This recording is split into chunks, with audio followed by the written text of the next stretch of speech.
Bem-vindo a mais um vídeo do canal Parte com os Pés no Chão, para escolhas informadas e de acordo com a tua realidade. Subscreve o canal e segue-me no Instagram para não perder as minhas partilhas. Não te esqueças que o conteúdo aqui partilhado não substitui o acompanhamento pelo teu médico. Obrigada por estares aí. Vamos então falar sobre, o tema de hoje é escolhas sem riscos, não é?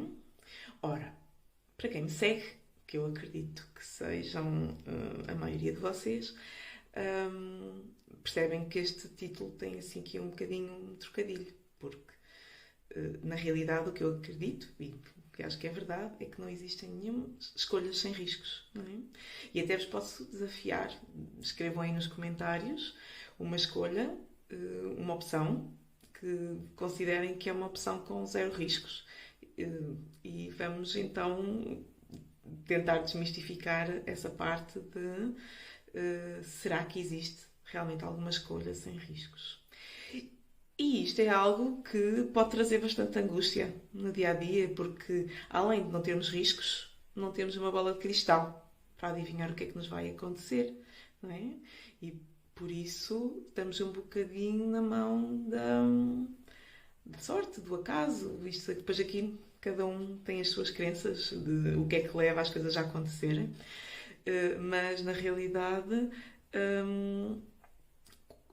na vida toda, não é? E não é só na medicina, nós no dia a dia temos que ir fazendo escolhas, desde o saio de casa hoje ou não saio, almoço isto ou não almoço aquilo, e por isso todas estas escolhas têm potencial para nos trazer algum tipo de complicação ou para nos trazer coisas muito boas, como é óbvio.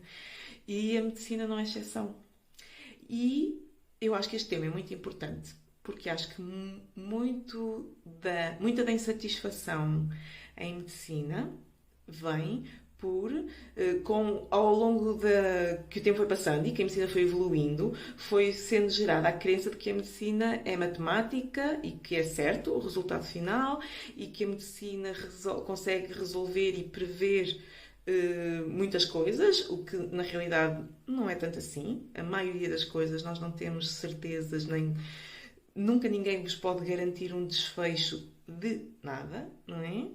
E por isso, a seguir essa percepção de eu fiz uma escolha e estava a contar com um certo desfecho e afinal tive outro, leva à insatisfação e depois a insatisfação leva muitas vezes à procura de um culpado e às vezes procuramos culpa em nós próprios ou procuramos culpa nos outros. E a seguir, o passo seguinte é se nós sabemos, agora estou a falar da perspectiva do profissional de saúde, se nós sabemos que quando a seguir existe uma complicação, a tendência humana, natural, é para se procurar um culpado, surge assim a medicina defensiva, no sentido de tentar, como cuidador, como prestador de cuidados em saúde, de orientar as escolhas, no sentido que nós, profissionais de saúde, sentimos serem aqueles que nos vão defender mais. Ou seja, aqueles que a sociedade menos provavelmente nos vai recriminar. E por isso é que eu acho que isto é muito importante, porque isto é um equilíbrio muito ténue entre escolhas e medo de consequências de medicina defensiva, exagero de intervenções, e às vezes insatisfação por esse exagero de intervenções, não é? Que é muito difícil manter este equilíbrio. Pronto. E isto é assim tão interessante. Então, eu tenho estado aqui a ver e na realidade ainda ninguém me pôs aí nenhum comentários, nenhuma opção que seja isenta de riscos. Eu atrevo-me a dizer que também não existem opções isentas de vantagens, mas por aí não quero ir porque há algumas coisas em que eu vejo tão poucas vantagens que não aceito o desafio de vocês me dizerem coisas sem vantagens, não vale a pena. Mas eu acredito que tudo tem vantagens e desvantagens. E por isso fica aqui, se tudo tem vantagens e desvantagens, se eu não consigo adivinhar o que é que me vai acontecer, não é? Como é que então vamos fazer escolhas? E aqui eu não inventei pólvora nenhuma e é algo que várias páginas de Instagram partilham imenso, que é uma forma de fazer escolhas, não é? Nós podemos, por exemplo, fazer uma escolha atirando uma moeda ao ar, não é? E aí temos 50-50 de sim ou não, seguir certo caminho. Ou podemos fazer uma escolha um bocadinho mais informada e mais refletida, que possivelmente é o caminho que nos leva a um menor arrependimento no futuro, não é? E aqui o arrependimento que já falávamos da semana passada, a importância de, acima de tudo, ficarmos em paz com as nossas escolhas e sentirmos que fizemos as melhores escolhas possíveis. E por isso, atirar a moeda ao ar não me parece que seja a melhor opção para fazer escolhas. E então o que é que interessa? Interessa é uma reflexão. E uma reflexão que vai entrar com várias variáveis. Existe, acredito que já quase todos tenham ouvido falar do acrónimo BRAIN, que é sobre fazer escolhas de acordo com os seus, com B de benefícios, R de riscos, A de alternativas, I de intuição, N de não fazer nada. Então, nós quando temos uma escolha para fazer, temos que pensar nos benefícios e nos riscos, e aqui podemos ir a coisas que sejam muito prováveis, como podemos ir a coisas mais raras, não é? E a seguir eu vou dar um exemplo de uma escolha para tentarmos perceber um bocadinho mais na prática como é que isto se aplica. Mas a lista de benefícios e riscos é quase infinita, não é? Tudo depende do detalhe a que vocês queiram ir e que seja importante para vocês irem.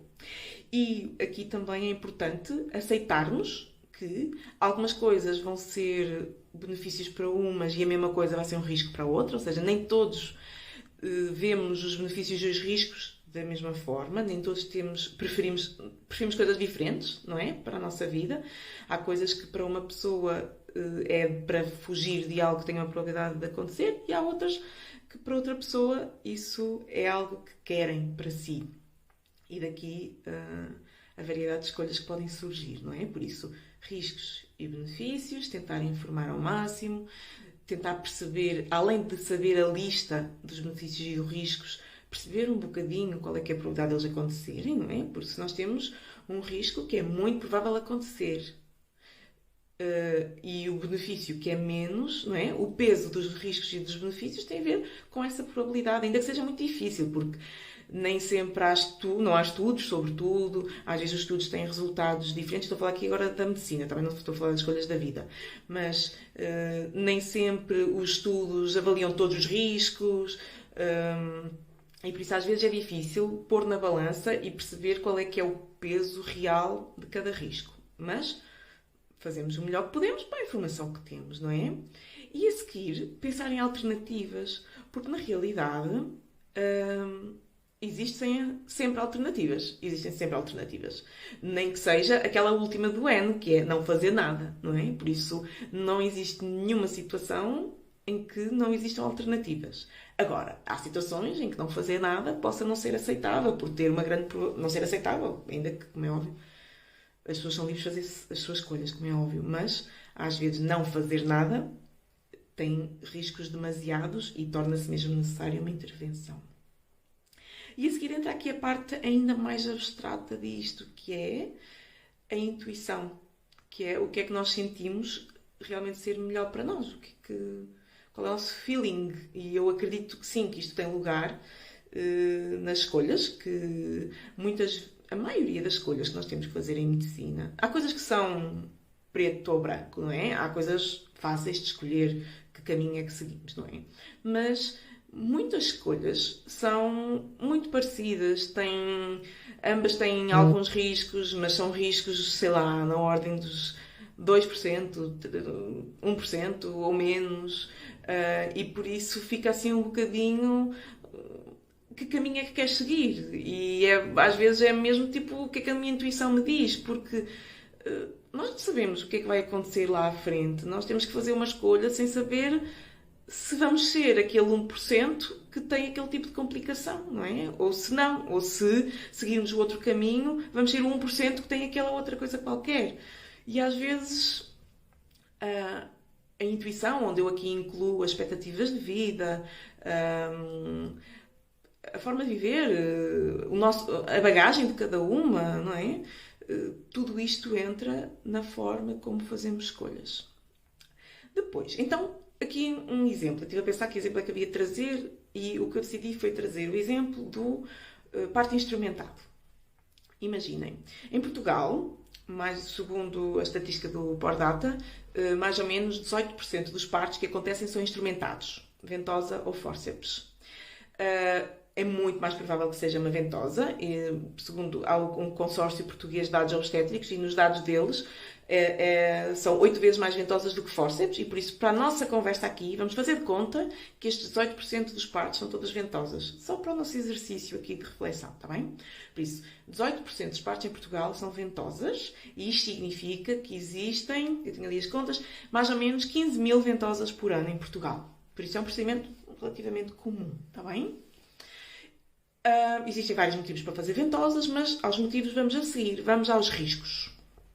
A ventosa é um parto que não tem nada contra ventosas, está bem? É só aqui um exemplo para a nossa reflexão, por ser um procedimento comum. Eu também, quando surge necessidade de abreviar o período expulsivo, também costuma ser o método que eu tenho mais experiência e que a maioria das vezes recorro. Proponho avançarmos por aí. Por isso, só para dizer que eu não estou aqui a dizer nada mal das ventosas. Estamos só a olhar para vantagens e desvantagens. Vamos começar pelas desvantagens. Por isso, a ventosa, para quem não sabe, é um sistema que, como se fosse assim uma coisa redonda que se põe na cabeça do bebê, faz vácuo e o profissional consegue fazer força com o vácuo que está aplicado na cabeça do bebê, não é aqui, é mais para trás, a ajudar a que a descida do bebê pela bacia da mãe seja mais rápida. E, além de os riscos, as desvantagens mais banais, mais comuns são, por exemplo, poder ficar a ver-se um hematoma por causa desse, como se fosse um chupão, não é? Tipo o vácuo, ficar um hematoma mais inchado durante uns dias. Eventualmente podem existir escoriações, por isso pequenas feridas na superfície do couro cabeludo, superficiais. Isto são assim as complicações mais comuns, mas que, regra geral, não trazem qualquer tipo de complicação e por isso é óbvio que é chato e nenhuma mãe gosta de a seguir olhar para o filho e ver aquilo e pode incomodar muita gente, não estou também a menosprezar isso, mas o que eu quero falar aqui são de complicações mais graves. Por isso a complicação mais grave que pode acontecer com a aplicação de uma ventosa, e que também pode acontecer com fórceps, mas vamos falar só de ventosa, é uma hemorragia intracraniana, que é algo do bebê, que é algo raro, mas que pode ser potencialmente fatal. E por isso, o que nós sabemos é que pode acontecer qualquer tipo de parto, mas que será mais comum, por isso, mesmo numa cesariana sem trabalho de parto, existe esse risco de acontecer, mais ou menos em 1 para 2.700 cesarianas, mas pode acontecer em 1 para 860 ventosas, por isso é mais provável acontecer essa hemorragia intracraniana, que pode ser grave e trazer sequelas ou ser mesmo fatal para o bebê. Isto significa que em 15 mil ventosas por ano em Portugal, a estatística é o que é, não é? Em 15 mil ventosas por ano em Portugal, é possível acontecerem 17 casos por ano em Portugal de uma hemorragia intracraniana depois da aplicação de uma ventosa. A estatística é assim. A medicina às vezes tem complicações e por isso há 17 casos por ano. Não sei se há 17 casos, mas por esta estatística seria expectável que existissem 17 casos por ano de hemorragia intracraniana depois de uma aplicação de uma ventosa. E por isso temos que pensar que então seria o risco de 1 para 860 ventosas. E depois temos a parte para a mãe, que um parto instrumentado, a principal complicação é poder levar a uma laceração grave do períneo, uma laceração que envolva o esfíncter anal, e isso é assim, da minha perspectiva, não é da minha análise, é óbvio que isto é sempre individual, mas a minha perspectiva, da Mariana, é a complicação assim, mais grave e comum que possa acontecer a uma grávida depois de um parto por ventosa. E vamos então olhar para aqui, os estudos variam muito. Há estudos que dizem que a ventosa leva a 3,7% de lacerações graves versus 1,3% se não for usada a ventosa. Há outros que falam em 24% na ventosa versus 3,6% se não for. A minha percepção é que o 3,7 vezes 1,3, eu diria que está mais de acordo com a realidade, parece-me, mas é difícil definir. Pelo menos da minha realidade, seria mais ou menos aqui estes riscos. Novamente, este exercício não é uma reflexão sobre todos os riscos e vantagens da ventosa, está bem? Por isso, sobre isso tínhamos que falar aqui muito tempo, sobre ventosas, para abarcar tudo. É um exemplo prático apenas sobre escolhas, riscos, vantagens e desvantagens. Não vou falar sobre tudo sobre ventosas. Então, o que eu quero refletir aqui é, se nós olharmos para aqui, os riscos não são assim tão grandes, não é? Uma probabilidade de 1 para 860 de uma hemorragia intracraniana fetal ou de 3,7% de uma laceração grave do períneo, para a maioria das pessoas, olham para estes riscos e são riscos considerados baixos. Mas eu acho que a nossa percepção do risco também tem a ver com a nossa percepção do benefício. Porque, por exemplo, se eu vos disser que as ventosas às vezes são feitas quando os batimentos do bebê estão alterados e nós sabemos que há uma grande probabilidade de, se não fizermos nada, o bebê ficar com menos oxigênio e ter consequências disso, não é? Vocês aí põem na balança e dizem, ok, então eu se calhar aceito o 1 para 860 de hemorragia intracraniana e o 3,7% de laceração grave, porque existe esse risco bastante significativo de se eu não fizer nada, não é? E depois temos que pensar quando um procedimento é feito sem existir este benefício, entendem? Por isso, se, por exemplo, uma ventosa for feita sem qualquer indicação, aí sim estamos a correr riscos sem a parte dos benefícios, não é? Porque depois, no final, quando alguém tem uma complicação destas, eu acho que o que consegue fazer com que fiquem mais em paz com a consequência que tiveram é olhar para trás e perceberem que houve um motivo para ser feito, não é? Que estes 17 casos por ano que possam acontecer, estatisticamente falando, seria expectável em Portugal de hemorragia intracraniana, que essas famílias olhem para trás e digam sim, mas se eu não tivesse feito essa escolha, a minha consequência podia ter sido bem pior. Nós nunca sabemos qual é que era a consequência, não é? É tudo estatística. Mas eu acho que é essa percepção dos riscos e das vantagens, e percebemos se tem mesmo vantagem, que nos ajuda a ficar em paz com as nossas escolhas. Novamente, a nossa percepção do risco é muito individual, cada um prefere riscos diferentes. E quando, alguma vez na vida, nós calhamos no 1% de qualquer coisa, a nossa forma de ver tudo muda. Por isso eu já tive várias vezes pessoas que a seguir fizeram escolhas diferentes do que pensavam iam fazer, porque no passado já lhes calhou ser o 1%. E isso marca. E isso marca quer aos utentes, digamos assim, quer às grávidas, quer às mulheres no geral, quer marca aos profissionais, não é? E cada profissional vai ter na sua bagagem os seus 1%, os seus 1 em 1000 com que se cruzaram e que vão marcar a forma como influenciam as escolhas das pessoas com quem se cruzam, porque, como é óbvio, é impossível. As escolhas em medicina, quando temos um profissional, quando temos alguém a informar-nos, é óbvio que há sempre um certo viés, é impossível dar informação de uma forma 100% neutra e todos nós vamos dar informação com o nosso viés que tem toda esta bagagem. Por isso, profissionais com experiências diferentes de vida vão também ver estas escolhas de forma diferente, não é? Por isso, por exemplo, uma pessoa que já tenha passado por estar a cuidar de alguém com uma cesariana anterior e que aconteceu uma ruptura uterina, vai fazer de forma diferente o aconselhamento no futuro. Embora eu acho que tem que existir um certo trabalho interno e um apoio psicológico também para a pessoa ultrapassar e não passar para o outro extremo de aconselhar. Mas eu acho que esta bagagem também, sinceramente, faz de nós melhores pessoas e melhores profissionais. Porque nos faz estar mais alerta e mais... acho que estas vivências menos felizes da nossa vida profissional, da nossa vida, nos torna melhores pessoas também. Mas, como é óbvio, não desejo isso a ninguém. Acho que não é necessário isso para aprendermos. Mas isto para dizer que é muito chato estarmos no 1%. É muito chato estarmos no 1 em 1000. E aí é inevitável pensarmos que devíamos ter feito uma escolha diferente. E eu acho que a diferença, a parte difícil aqui é que, às vezes, quando nós temos algo que nos corre muito mal, a nossa tendência é o nosso cérebro nos dizer que se tivéssemos seguido outro caminho, tudo ia correr bem. E, na realidade, nós não sabemos o que é que ia acontecer no outro caminho. E o outro caminho até podia correr tudo pior ainda. E por isso acho que é bom nos relembrarmos disso.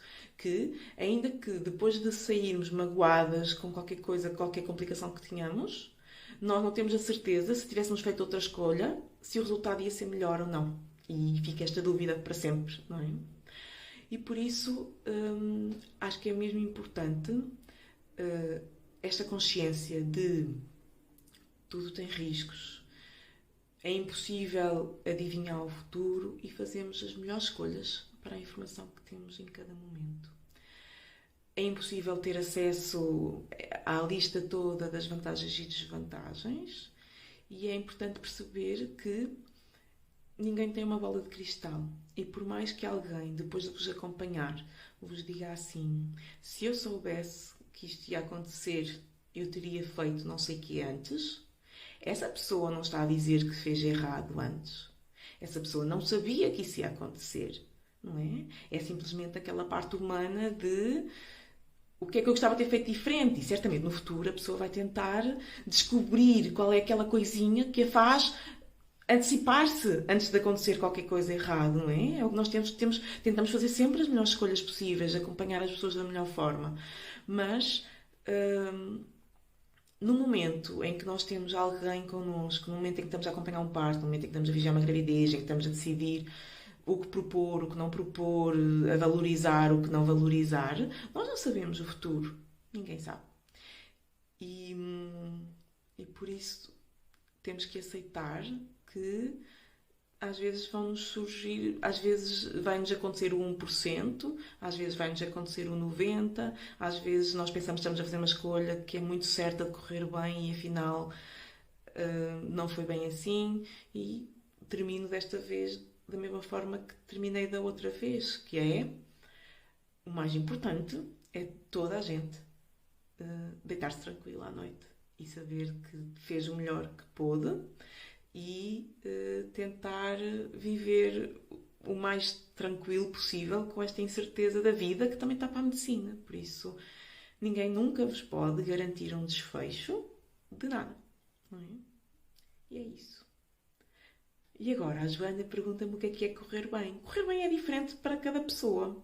Por isso, acho que correr bem tem a ver com as expectativas que as pessoas tinham. A maior parte das vezes, correr bem tem a ver com, por um lado, a pessoa ter uma expectativa e a seguir sair exatamente igual, e normalmente essas pessoas concordam que correu bem, ou então não sair igual à expectativa, mas a pessoa conseguir estar em paz, integrar, até tirar alguma